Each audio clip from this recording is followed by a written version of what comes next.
भिवंडी पालिकेच्या महापौरपदी नारायण चौधरी हे विराजमान झालेत। भिवंडीमध्ये भाजपला धक्का बसलाय, कारण भाजपची 6 मतं फुटलेली आहेत। काँग्रेसच्या पाठिंब्यावरती नारायण चौधरी हे महापौरपदी विराजमान झालेत। नंदिनी गायकवाड यांच्यासह अबुसाद शेख तसेच दीपा मडवी यांची मतं फुटलेली आहेत। तसेच अश्विनी फुटाणकर, सुहास नकाते यांचीही मतं फुटली आहेत। बंडखोर नगरसेवक हे आमदार महेश चौगुलेंचे समर्थक आहेत। नारायण चौधरी यांना महापौर पदाच्या निवडणुकीत 48 मतं मिळाली आहेत। नारायण चौधरी यांनी भाजपमधून बंडखोरी करत अर्ज दाखल केला होता। विलास पाटील यांना मात्र 25 मतं आणि स्नेहा पाटील यांना अवघी 16 मतं या ठिकाणी मिळालेली आहेत। भाजपचा उपमहापौर पदाचा उमेदवार काँग्रेसनं फोडलेला आहे, त्यामुळे भिवंडीमध्ये भाजपला मोठा धक्का मानला जातोय।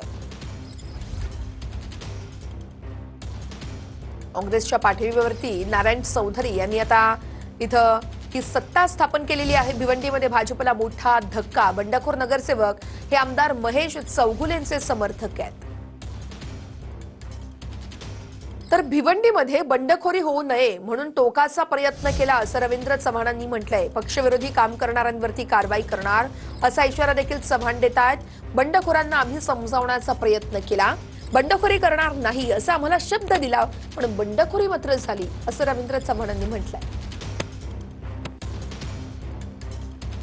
किंवा ते कोणार्कचे जे प्रमुख आहेत त्यांच्याबरोबर त्यांचे असणारे स्थानिक वाद, या सगळ्या गोष्टी एवढ्या मोठ्या प्रमाणामध्ये ते वारंवार सांगत होते, बोलत होते।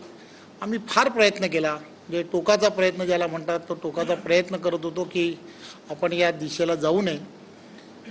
आम्हालाही उमेदवार यासाठीच बदलला होता की जेणेकरून त्यांच्यामध्ये वाद आहेत म्हणून मग दुसऱ्याला कोणाला तरी उमेदवारी द्यावी, म्हणूनच आम्ही स्नेहा ताईंच्या बाबतीमध्ये जो विचार केला तो त्यासाठीच केला होता। परंतु या सगळ्या गोष्टी आपल्याला अधिक माहीत आहेत। ज्यांनी ज्यांनी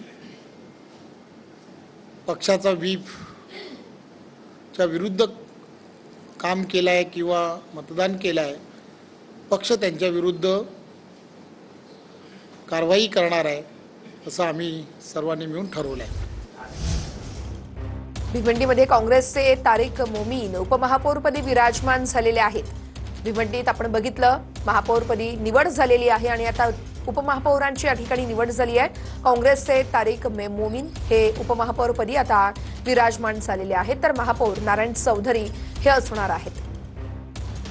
उपमहापौर पदाची निवडणूक देखील आता झालेली आहे आणि उपमहापौरपदी काँग्रेसचे तारिक मोमीन हे आता विराजमान होत आहेत। भिवंडीमध्ये या सत्ता स्थापनेआधी अनेक राजकीय घडामोडी बघायला मिळाल्या, मात्र आता अखेर उपमहापौरपदी तारिक मोमीन जे काँग्रेसचे आहेत ते इथं झालेले आहेत। भाजपचं 1 मत उपमहापौर पदासाठी फुटल्याचं कळतंय। तिकडे महापौर पदासाठी 6 मतं फुटली, तर उपमहापौर पदासाठी भाजपचं 1 मत फुटलेलं आहे।